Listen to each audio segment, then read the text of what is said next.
Hi. This is an afternoon version. Uh, Good afternoon. Welcome to Zen with a Smile. And I wanted to share another personal experience along my way, that may be educational or helpful, or even if it's just entertaining. When I was teaching at Hai Yang Dashui, my students cared for me as much as I cared for them. It was kind of a mutual, they knew I cared much. And consequently, they returned it and cared for me. Now, in Taiwan, when people get even a cold, because we have national health care, it's really easy and most people will run to the hospital. Some people, when they get a cold, they take the intravenous saline with vitamin solution, lay down on the bed. But having come from the West, and my own propensities, I didn't go to the doctor unless it was absolutely necessary. But a concerned student, insisted after my cold had lingered for a couple of days, and I never missed a class or a day ever until I had heart surgery. So I didn't take my job lightly. I was serious, but she just couldn't see me after the second day. She just couldn't stand any longer. And she insisted that we catch a taxi and go to the nearest hospital. Well, when you come into the hospital without an appointment, you're going to go to the emergency room. And usually my experience with the emergency room is that a lot of the physicians are in training. They're practicing. They put them in that emergency room. So in the course of ultimately becoming a doctor, put in an emergency room, interns, I guess they were, and let them treat patients. Such a variety of things would come in. Great opportunity. And if they needed somebody with more expertise, it was a hospital, so more qualified doctors were available. Well, I'd already discovered in Taiwan that they love to over-medicate. I guess it's the old axiom, if a little is good, more is better. But my experience with them, even though limited at that point, was that there was always plenty of medication involved. So, this young guy practicing, essentially he over-medicated me. He gave me a heavy cough syrup that, with codeine, that probably even tough to get where I come from. But codeine cough syrup and antibiotics and whatever else. I had a potpourri of pills. So about 3:30, 4 o'clock after school, I went home and I took the pills. And I drank the cough syrup because I had already developed a cough by then. So I laid down to rest. And I remember jumping out of bed, running downstairs, almost running, walking quickly downstairs, getting in my car that's parked in front of my house, with I had no plan or no clue about what I was doing. I just sat in the car and stared out the window. Well, I lived in a little alleyway, a narrow road that didn't have enough room for parked cars and two-way traffic. Parked cars on each side and one at a time through my alley. Well, I looked up. I looked down the alley. At the beginning of the alley, I saw a monstrous dog. A three-headed dog, in fact, that looked from a distance, 100 feet away, looked from a distance, looked huge. And this dog was, with three heads, was snarling, big teeth, red eyes, red, beady eyes, coming down my alley. And as it got closer,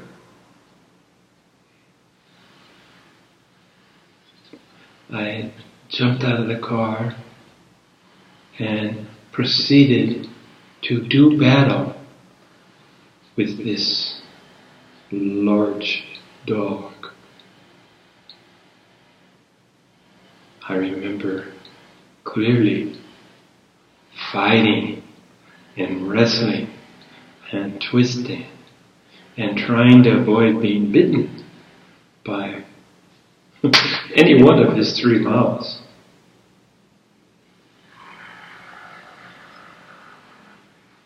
And he turned tail and ran away. I think I was barking and growling and snarling myself, but did battle with this dog and appeared to be victorious because he ran away. Well, the next thing I remember is a neighbor. And I lived in a little fishing village where nobody spoke English. And my ability to communicate in Chinese or Taiwanese was extremely limited. And I heard the neighbor, more than one neighbor, talking. They're talking to me. And I realized I'm laying face down in the middle of the alley. And I had only been wearing shorts and a t-shirt, pretty much my pajamas. And one of them gently tapped my shoulder, and I kind of shook myself and glanced up. Not really dislocated, not really knowing, disassociated, not knowing exactly where I was or what I was doing. But as I got up, everything hurt. I had landed on the asphalt, scraped knees, scraped elbows. I was bleeding, not serious, but road rash, scrapes and cuts from rolling around on the asphalt, which is indeed what I was told later that I was doing. Nobody could really communicate to me. They called my landlord who lived nearby. He came over and he called people, my friends, that he knew would help me. Got me up, got me in my house, gave me some hot water to drink, and didn't really say much. We just waited. When my friends came, dear friends, when they came,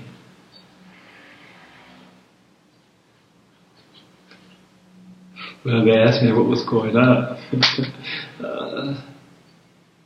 First they came in quietly, talked to the landlord, talked to the neighbors, and then they just waited for me to look up because I was kind of not really all there. And they asked me what was going on. And I began to tell them about the dog. And to their credit, they didn't say I was crazy, you know. But the speculation, they did tell me that the neighbors thought I was drunk, but they knew that I didn't drink. So they said the neighbors saw me yelling and shouting and flailing away at something and falling down and getting scraped up and pretty much pass out. A little bit alarming behavior on my part, and I assure you that no such event has ever happened before or since. Well, I went to do some research about, first thing I did is I got online and I wanted to find out about this. Is there some kind of three-headed dog? See, I had a big memory, Greek mythology or something. I had a memory of, and I found that it was Cerberus. Cerberus was the name of a three-headed dog, and along with Hades, he was a gatekeeper for hell. Well, Hades was like a fallen angel, but his name became synonymous with hell. We say the gates of Hades. The gates of Hades was his job to keep guard, to prevent people escaping from hell and coming back to wreak havoc. And his pet dog, Cerberus, the three-headed hellhound, they call him, the three-headed hellhound. And when I saw pictures, illustrations of this, because it was mythology, of course, from the Greeks, when I saw pictures, I said, wow, that's exactly the beast I was battling. And then I found out, interestingly, we talk about the 12 labors of Hercules. Hercules had been tricked by gods. See, gods were tricky in those days, watch out. The gods tricked Hercules to kill his wife and family.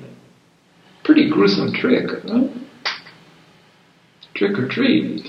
Yeah, so Hercules killed his wife and children. And some other gods, there's plenty of gods, the Greeks had a lot. The Romans followed in their stead. The Greek god Apollo, I think, told Hercules that he needed to pay for his sins, atonement. He needed to atone for the slaying of his wife and children, even though another god had tricked him into doing that. He still bore responsibility. So they sent him off on the 12 labors of Hercules. Is the what is called the mythology, 12 Labors of Hercules. And Cerberus, this three-headed dog, this gatekeeper to hell, was the 12th labor of Hercules. So they saved the best for last. And I thought, I was in good company. I battled the hellhound Cerberus, just as Hercules had. But after I was finished on the internet, my friends who had been encouraging me every way that they could for almost 2 years to go and meet their spiritual teacher.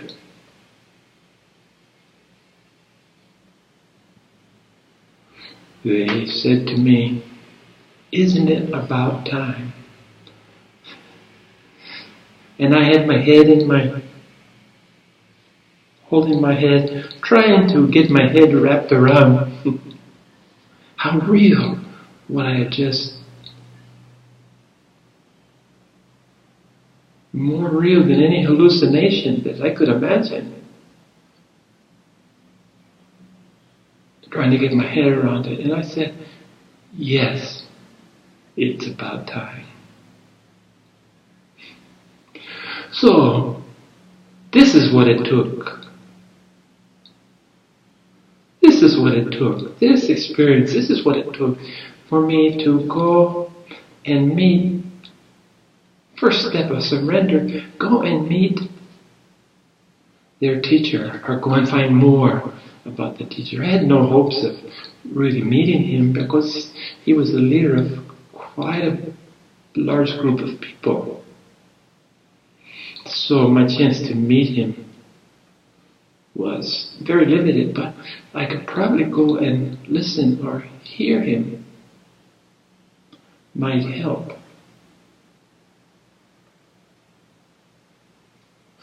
So this is what it took. I had told them repeatedly for 2 years that I'm glad you found your teacher. I'm glad you found your teacher, but I had given up. And I said, I wasn't meant to have a teacher this lifetime, that I would make it on my own. That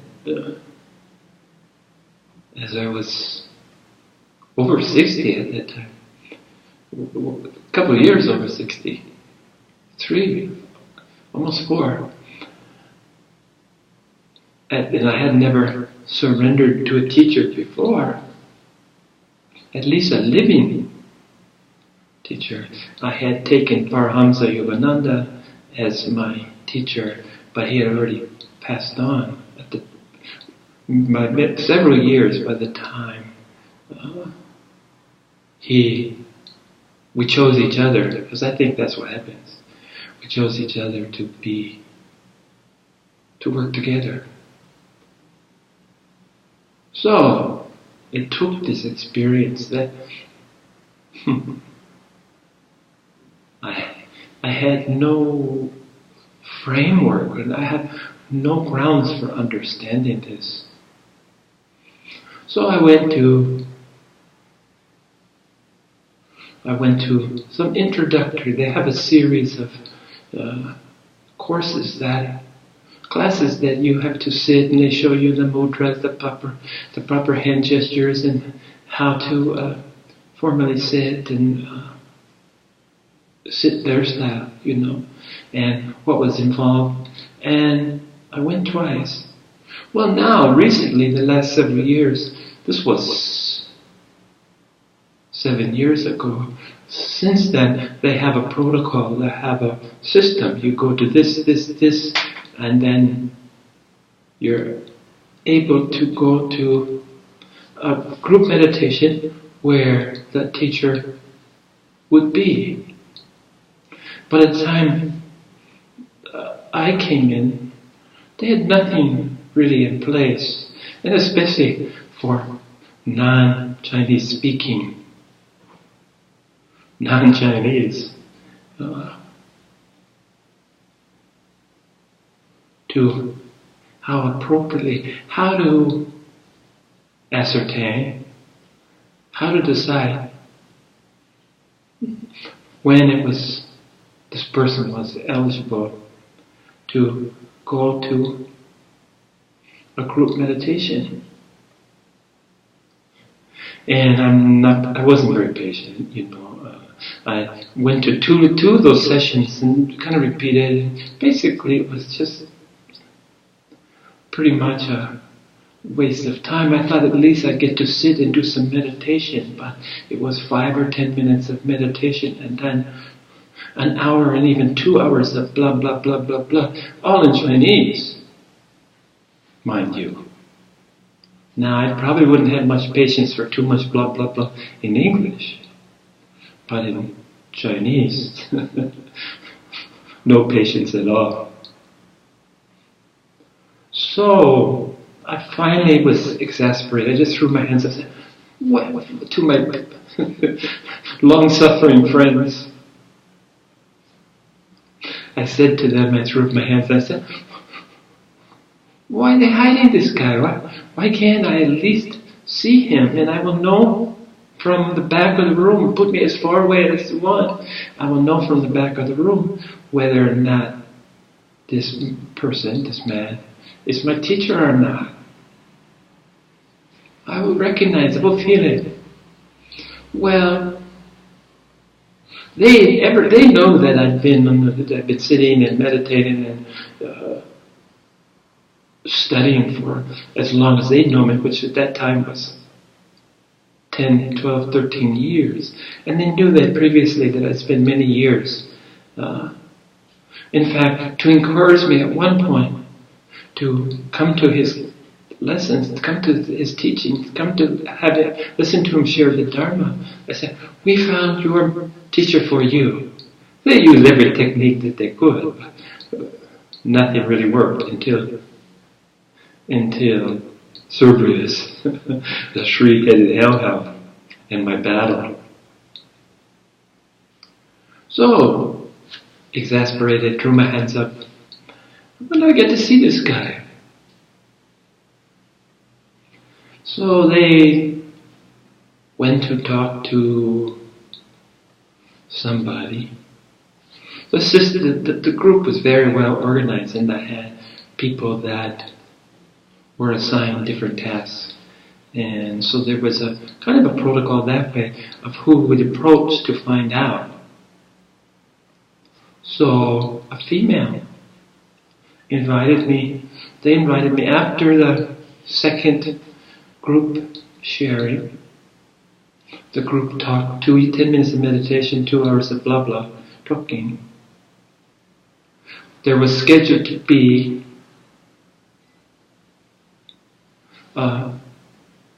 group meditation with the teacher following up after this first introductory class that I had attended. So everybody was in place, everybody was at play, everybody was there.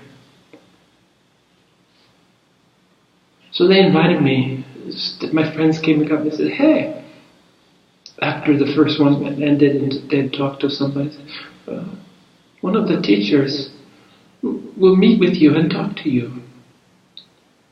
So I went in a small little office and a smiling, seemingly nice lady was sitting in a chair, and they offered me some tea. They had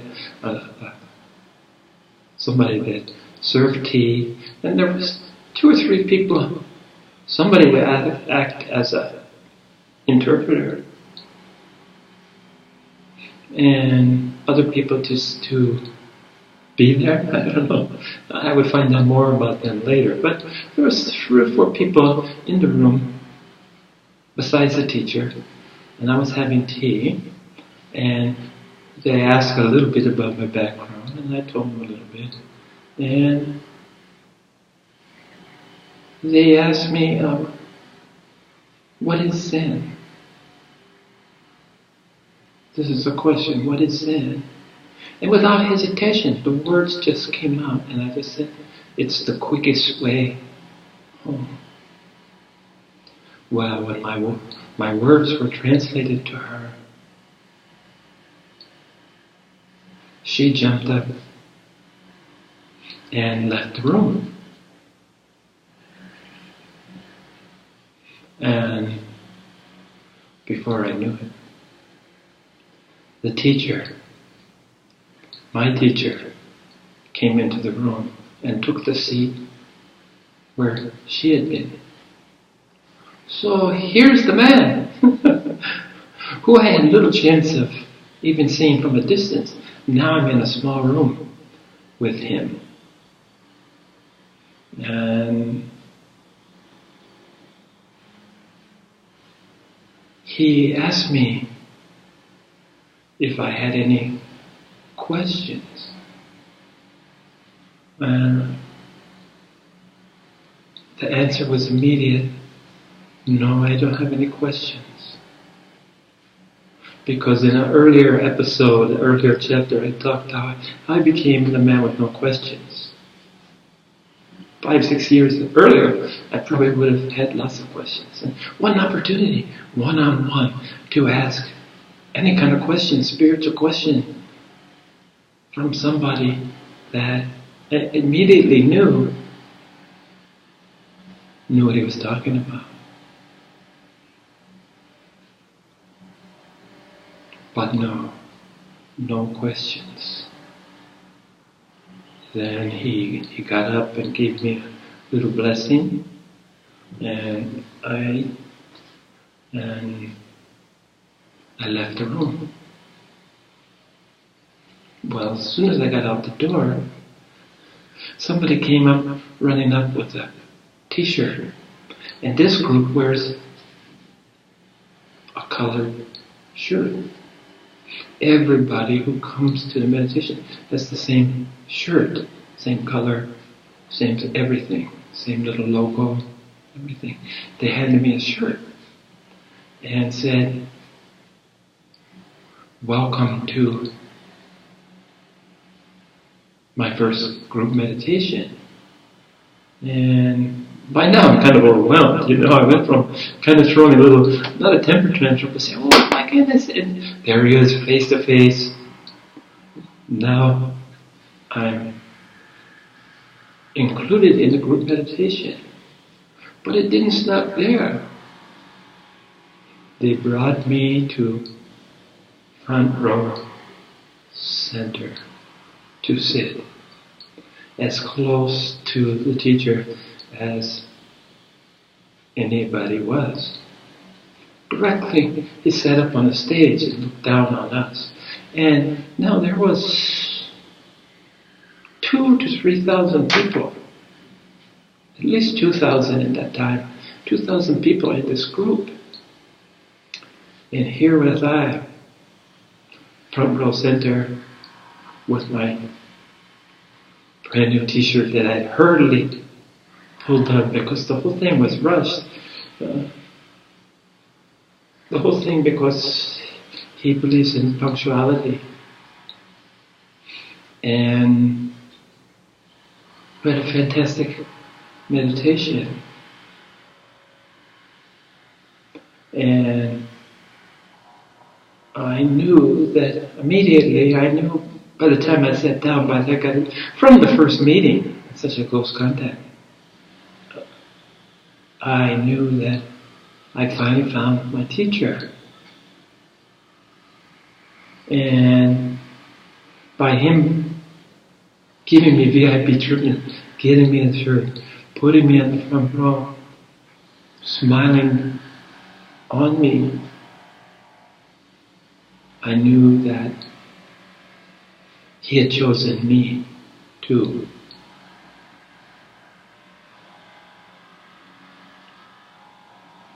And it wasn't done. After meditation, he came up to me and he spent a long time touching my head. Spent a long time in silence, what was physical contact, touching my head, and I could feel His power. I could feel the teaching. I could feel that He was a living example of the Dharma.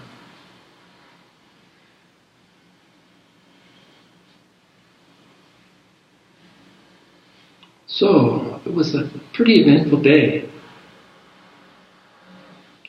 Pretty eventful day.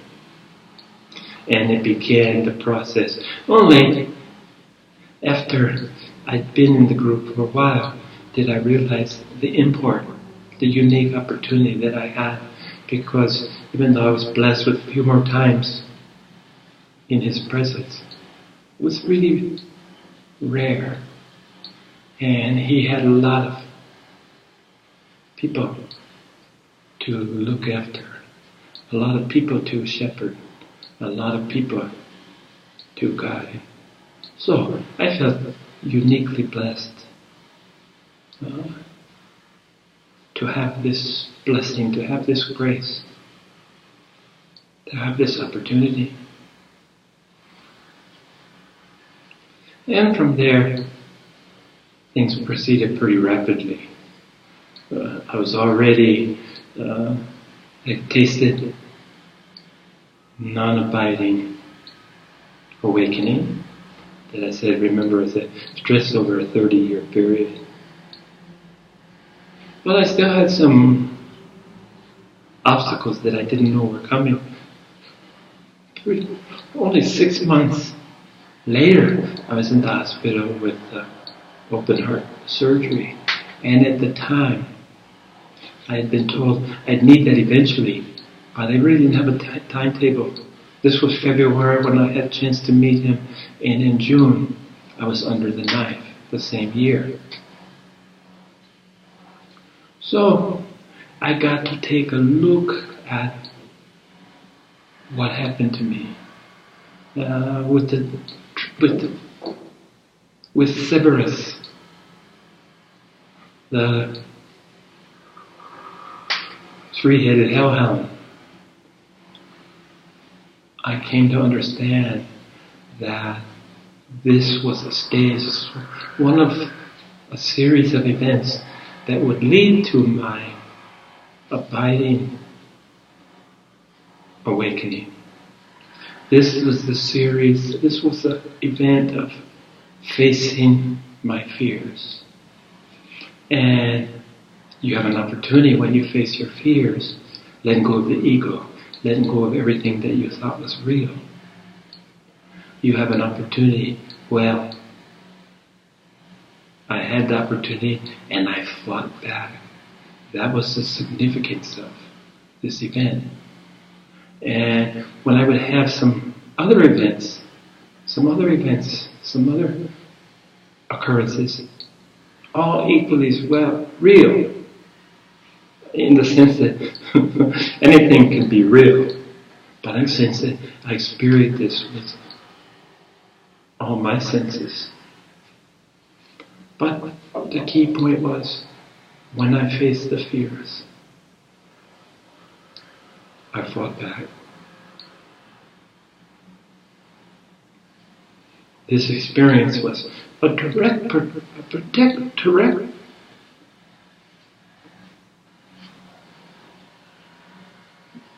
directly a learning experience. I lost my word there for a minute, but when it came time to have my surgery, I remember being outside the room waiting to go in the operating room where I would be for 8 hours with living on a machine. My lungs and my heart were temporarily suspended, and the machine took over my life. And I remember laying in the gurney outside with the unknown, with this huge experience staring me in the face, that I was totally at ease, was totally fearless.